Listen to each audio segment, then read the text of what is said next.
Assalamu alaikum dear students, how are you all? I hope all of you will be fine with the blessing of Allah Almighty. Welcome to my channel Poly Subject Lectures. Students, आज की इस video में हम discuss करेंगे lexical relations को। Lexical actually में हमारे पास जितनी भी वोकैबुलरी होती है, जितने भी वर्ड्स हमारे पास होते हैं उनके रिलेशन के बारे में हम पढ़ेंगे, ठीक है। यानी वर्ड्स का एक दूसरे के साथ क्या रिलेशन होता है, वो किस तरह से रोल प्ले करते हैं और किस तरह से वर्ड्स आपस में मिलते हैं तो ब्लेंड्स बनता है, और ब्लेंड्स बनने के बाद वर्ड्स जो है वो किस तरह से एक नई जिद्दत, एक नई हियत जो है वो इख्तियार कर लेते हैं, ठीक है। तो लेक्सिकल रिलेशंस के बारे में हम पढ़ते हैं। लेक्सिकल रिलेशन में ये है कि words are not only the containers of the meanings and fulfiller of the role, they can have also relationship. अब क्या होता है कि वर्ड्स जो होते हैं वो सिर्फ ये नहीं होते कि हमारे पास कंटेनर्स ऑफ मीनिंग होते हैं, ठीक है, like lots of meaning they contain. सिर्फ मतलब इसका ये नहीं होता कि वर्ड्स किस लिए होते हैं, मीनिंग्स के लिए होते हैं या हमारी कम्युनिकेशन के लिए होते हैं, बल्कि ये होता है कि वर्ड्स का एक दूसरे के दरमियान रिलेशन क्या है, ठीक है। यानी एक वर्ड दूसरे वर्ड से किस रिलेशन पे खड़ा होता है। लाइक फॉर एग्जांपल एक नाउन है और वर्ब है, जब ये दोनों मिलेंगे तो इनका रिलेशनशिप नाउन और वर्ब बनेगा, ठीक है। वर्ब फिर इसी तरह वर्ब और एडजेक्टिव वर्ब और नाउन का बनेगा इस तरह से, यानी इनमें हम रिलेशनशिप को देखेंगे, ठीक है स्टूडेंट। इसी तरह के एग्जाम्पल है जैसे the meaning of conceal we will give hide. अब कंसील का मतलब भी यही होता है छुपाना, ठीक है, और उसके बाद जो हाइड होता है इसका मतलब भी यही छुपाना होता है, ठीक है। लेकिन हम इनको डिफरेंट टर्म्स में डिफरेंट कंटेक्स्ट में यूज़ कर रहे होते हैं, ठीक है। The meaning of daffodil is a kind of flower. अब जैसे डैफोडिल ये एक फूल है, ठीक है, तो ये किस ब्रांच से, किस जॉनरा से ताल्लुक़ रखता है, ये फ्लावर से रखता है, ठीक है। फैमिली क्या है इसकी, फ्लावर्स, ठीक है। ओके डियर स्टूडेंट, अब नेक्स्ट हम पढ़ते हैं इसकी टाइप्स को, ठीक है। लेक्सिकल रिलेशन जो है इसकी 8 टाइप्स यहाँ पे है, ठीक है। सबसे पहले है सिनोनियम, एंटोनियम, फिर उसके बाद जो एंटोनियम है वो 2 में डिवाइड है, ठीक है, ग्रेडेबल और नॉन ग्रेडेबल। उसके बाद है रिवर्सिव्स, हाइपोनिमी, होमोफोनी, होमोनिमी, पॉलीसिमी और कोलोकेशन। ये इसकी हैं टाइप्स। अब हम जो है 1 बाय 1 को डिस्कस कर लेते हैं।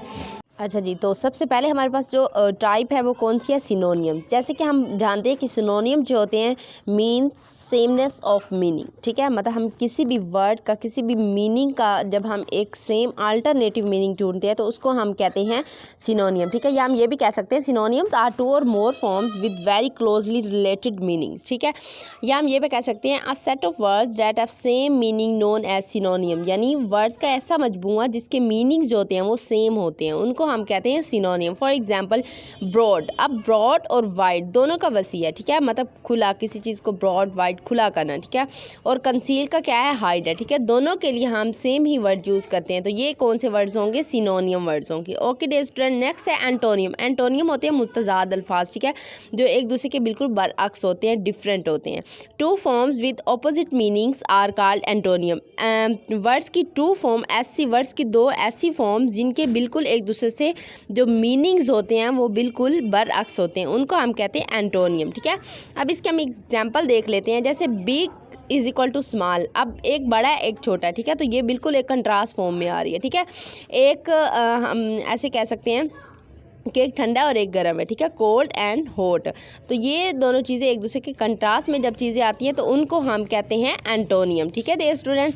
नेक्स्ट हमारे पास है antonyms are divided into two parts. अब यहाँ पे फर्दर एंटोनियम्स जो है वो 2 टाइप्स में डिवाइड हुए हैं। सबसे पहले है ग्रेडेबल और दूसरा है नॉन ग्रेडेबल। अब जो ग्रेडेबल होते हैं इसमें क्या होता है, हमारे पास एक कंपेरेटिव फॉर्म होती है, ठीक है, यानी हम चीज़ों को जो है कंपेयर कर रहे होते हैं एक दूसरे के साथ। अच्छा, अब होता क्या है इसमें कि जो पेयर, जैसे for example pairs like big is equal to small, ठीक है, यहाँ पे आप देख सकते हैं कि कंपैरिजन आ रहा है, big is equal to small, ठीक है, can be used in comparative construction like bigger than and smaller than, ठीक है। यानी दोनों चीज़ों के दरमियान, यानी बिग और स्मॉल दोनों के दरमियान अगर हम कंपैरेटिव फॉर्म को कंस्ट्रक्ट कर सके, ये हो गया। उसके बाद हमारे पास एक मेन पॉइंट ये है कि negative of one member of pair doesn't necessarily imply the other. अब जैसे फॉर एग्जांपल एक हमारे पास एक नेगेटिव एस्पेक्ट आ गया तो दूसरा पॉजिटिव है, जो पहला नेगेटिव है वह दूसरे को बिल्कुल भी जो है उसके ऊपर इम्प्लाई नहीं होगा, ठीक है। जैसे for example dog is not old, ठीक है, तो इसका इन रियल मीनिंग क्या है, it doesn't mean that dog is young, ठीक है। तो ये दोनों इसमें आ सकती हैं, लाइक हमारे पास एस्पेक्ट्स। उसके बाद है नॉन ग्रेडेबल। अब ये है कि नॉन क्रेडिबल जो होते हैं वो ये होते हैं कि जैसे कह सकते हैं सच एंटोनियम्स, ठीक है, मतलब एंटोनियम्स होते हैं ना जिनके डिफरेंट मीनिंग्स होते हैं। सच एंटोनियम्स हैव कम्प्लीमेंट्री पेयर्स, इसमें कम्प्लीमेंट्री पेयर्स होते हैं, ठीक है, कंपैरेटिव कंस्ट्रक्शंस भी होती है, लेकिन क्या होता है इसमें negative of one member imply the other. उसमें क्या था कि negative of one member of pair doesn't necessary imply the other, लेकिन इसमें क्या होता है कि एक नेगेटिव चीज़ होगी तो उस दूसरे पे इम्पैक्ट करेगी। जैसे for example the person is not dead, it mean the person is alive, ठीक है, तो इसमें दो डिफरेंट वो आ जाएंगी। उसके बाद है रिवर्सिव। नेक्स्ट हमारे पास आता है रिवर्सिव, ठीक है, जैसे नेम से भी है रिवर्स, पीछे की जानिब मुड़ना, ठीक है, तो it actually means to reverse, ठीक है, इसका एक्चुअली में मीन क्या है, दरअसल इसका मतलब ये है कि रिवर्स फॉर्म में आ जाना, ठीक है। फॉर एग्जांपल जैसे टाई है तो अनटाई हो जाएगा, ठीक है, एंटर है तो एग्जिट हो जाएगा, पैक है तो अनपैक हो जाएगा, ठीक है। तो इनके डिफरेंट जो है उसमें हम लेंगे, ठीक है, एक है टाई और दूसरा अनटाई, यानी रिवर्सिव फॉर्म में हमने चीज़ों को लेना होता है। ओके डियर स्टूडेंट, नेक्स्ट है हाइपोनीमी, ठीक है, when the meaning of one form is included in the meaning of another form, this relationship is described as hyponymy। अब आपको यहाँ पे जो है एक एग्जांपल दूंगी, उससे आपको ये क्लियर हो जाएगा, ठीक है। अच्छा, इसमें क्या है एग्जाम्पल ये है, सॉरी, कि हाइपोनिमी एग्जाम्पल जैसे डैफोडिल्स होता है ना, daffodils is equal to flower, ठीक है, डैफोडिल्स हमारे पास। अब देखिए यहाँ पे एक चीज़ का मीनिंग किस में इंक्लूड हो रहा है, दूसरे फॉर्म में, ठीक है। डैफोडिल्स को जब हम देखेंगे तो हमारे माइंड में फ़ौरन से इसका जॉनर, इसकी क्लास, इसकी जो क्लासिफिकेशन है, ठीक है, या इसकी जो फैमिली है वो हमारे माइंड में आएगी डायरेक्ट, ठीक है। तो ये क्या है, प्लांट्स की उस फैमिली से है, ठीक है। Daffodils is equal to flower, ये क्या है, फ्लावर है, ठीक है। उसके बाद है स्पैरो, स्पैरो जो है वो क्या है, बर्ड, ठीक है, sparrow is equal to bird. Next आएगा कैरेट, कैरेट अगर हम इसकी फैमिली को देखें तो ये क्या है, वेजिटेबल की फैमिली से रिलेटेड है।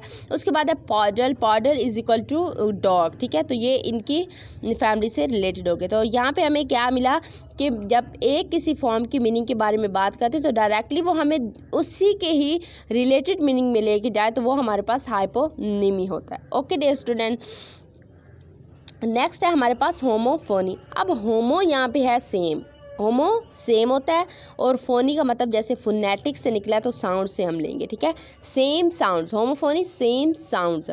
व्हेन टू और more different written form have the same pronunciation they are describe as homophony. अब क्या होता है कि जब दो या दो से ज़्यादा जो रिटन फॉर्म, जो हमारे पास रिटन फॉर्म में जो वर्ड्स होंगे उनकी सेम प्रोनाउंसिएशन होगी, ठीक है, मतलब वर्ड मीनिंग अलग हो सकते हैं लेकिन उनकी जो मतलब प्रोनाउंसिएशन होगी, उनको स्पीक आउट करने का जो तरीका होगा वो सेम होगा, ठीक है, तो उसको हम कहेंगे होमोफोनी, यानी सेम साउंड टेक्निक को कहेंगे।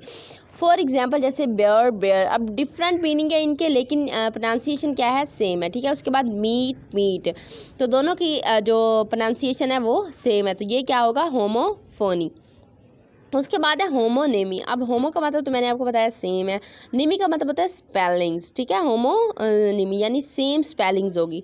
होमोनेमी are the words which have separate meaning but same pronunciation, या हम ये भी कह सकते हैं which have different meanings but same pronunciation. अब ये होता है कि होमोनेमी ऐसे वर्ड्स होते हैं जिनका जो मीनिंग्स होते हैं वो डिफरेंट होते हैं, ठीक है, उनके मीनिंग सेम नहीं होते बट उनकी प्रोनाउंसिएशन जब हम उनको बोलते हैं, जब उनको स्पोक आउट करते हैं तो उनकी जो प्रोनाउंसिएशन होती है वो सेम होती है। ओके डियर स्टूडेंट, जैसे फॉर एग्जांपल मेरे पास एग्जांपल है बैंक एंड बैंक, ठीक है।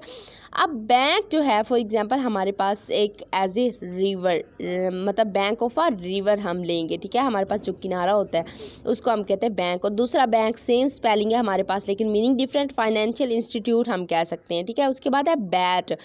अब बैट एक हम तो कहते हैं फ्लाइंग क्रिएचर, ठीक है, जैसे हमारे पास चमगादड़ वगैरह होती है, ठीक है, और दूसरा बैट हमारे पास यूज्ड इन स्पोर्ट्स, ऐसा बैट जो कि स्पोर्ट्स में यूज़ होता है। उसके बाद है रेस। अब ये है कंटेस्ट ऑफ स्पीड, एक रेस वो होती है यानी हमारी दौड़ जो होती है उसको हम कहते हैं, लेकिन जो दूसरी रेस है उसको हम क्या कहेंगे, एथनिक ग्रुप। लेकिन इसमें जो फ़र्क होता है वो ये होता है, मैंने यहाँ पे कैपिटलाइज उसको भी कर दिया, लेकिन फ़र्क ये होता है जो रेस जो एथनिक ग्रुप वाला होता है उसका रेस आर जो है वो स्मॉल होता है, ठीक है। उसके बाद हमारे पास है पॉलीसेमी, ठीक है। पॉली का मतलब होता है डिफरेंट, ठीक है, डिफरेंट, और सेमी का मतलब मीनिंग, डिफरेंट मीनिंग में, ठीक है। If a word has multiple meanings, if a word has multiple meanings that is called polysemy. अगर एक ही वर्ड के डिफरेंट मीनिंग्स हो तो उसको हम कहते हैं पॉलीसेमी, ठीक है। For example, the word head is used to refer to the object on the top of our body, on the top of glass, on the top of company or institute। अब जो word हमारे पास had है वो किस चीज़ को, अब different चीज़, मतलब word हमारे पास एक है लेकिन वो मीनिंग जो है वो डिफरेंट दे रहा है डिफरेंट कंटेक्स्ट में। जैसे हैड है हमारे पास हमारी बॉडी के टॉप पे, ठीक है, ये हमारा सर है, ठीक है। उसके बाद हम जो ग्लास के ऊपर जो कवर होता है उसको भी जो साइड पे जो किनारे होते हैं उसको भी हम हेड कहते हैं, ठीक है। उसके बाद जो कंपनी में एज ए मैनेजर के तौर पे काम कर रहे होते हैं उनको भी हेड ही कहते हैं, ठीक है डियर स्टूडेंट। उसके बाद हमारे पास है कोलोकेशन। अब कोलोकेशन हमारे पास क्या होता है, frequently occurring together of a word is called collocation. अब फॉर एग्जांपल मैं आपको सीधे से समझाऊं, कोलोकेशन क्या होता है, मतलब सेम लोकेशन के वर्ड होते हैं, ठीक है, सेम लोकेशन। अब ये होता है इसमें कि ऐसे वर्ड्स जो एक ही कंपनी से रिलेट कर रहे होते हैं, ठीक है, यानी डिफरेंट वर्ड्स मिलकर जब एक वर्ड यानी एक दो वर्ड्स मिलकर एक वर्ड दे रहे हो तो हमारे पास क्या होगा, कोलोकेशन होगा। जैसे साल्ट पेपर, ठीक है, साल्ट पेपर। अब मतलब इसको जब भी हम लेंगे तो हम इकट्ठा लेंगे, हम अकेला पेपर या साल्ट नहीं कहेंगे, ठीक है, साल्ट पेपर। उसके बाद है नीडल थ्रेड, ये भी एक इसकी एग्जांपल। उसके बाद फुटबॉल, फुटबॉल ये एक दूसरे के कंटेक्स्ट में आ रहे हैं, ठीक है। बेडरूम, क्लासरूम, ब्लैक बोर्ड, ठीक है। तो ये तमाम तर जो वर्ड्स होते हैं जो एक दूसरे की कंपनी में होते हैं या एक दूसरे के साथ अकर हो रहे होते हैं तो उनको कहते हैं कोलोकेशन। ओके डियर स्टूडेंट्स, तो ये थी आज हमारे पास वीडियो हमारे लेक्सिकल रिलेशंस की, उसकी टाइप्स की। मैंने डिफरेंट टाइप्स को डिस्कस किया, इसकी डेफिनेशन को डिस्कस किया, एक्चुअली में किस तरीके से हैं वर्ड्स को हम किस कंटेक्स्ट में यूज़ करें तो हमारे पास वो किस फॉर्म में आता है, ठीक है। तो ये वाला तमाम तर चीज़ें मैंने आपके साथ डिस्कस की। अगर आपको अभी तक भी कोई टॉपिक को जो है कोई क्वेश्चन हो किसी भी टॉपिक के रिलेटेड या किसी भी टाइप के रिलेटेड तो आप मुझे कमेंट कीजिएगा, मैं आपको उसका जवाब ज़रूर दे दूँगी, ठीक है स्टूडेंट्स। और अगर आपको मेरी वीडियो पसंद आई है तो लाइक कीजिएगा, कमेंट कीजिएगा, चैनल को सब्सक्राइब ज़रूर कीजिएगा। ओके डियर स्टूडेंट्स, अल्लाह हाफिज़, गॉड ब्लेस यू।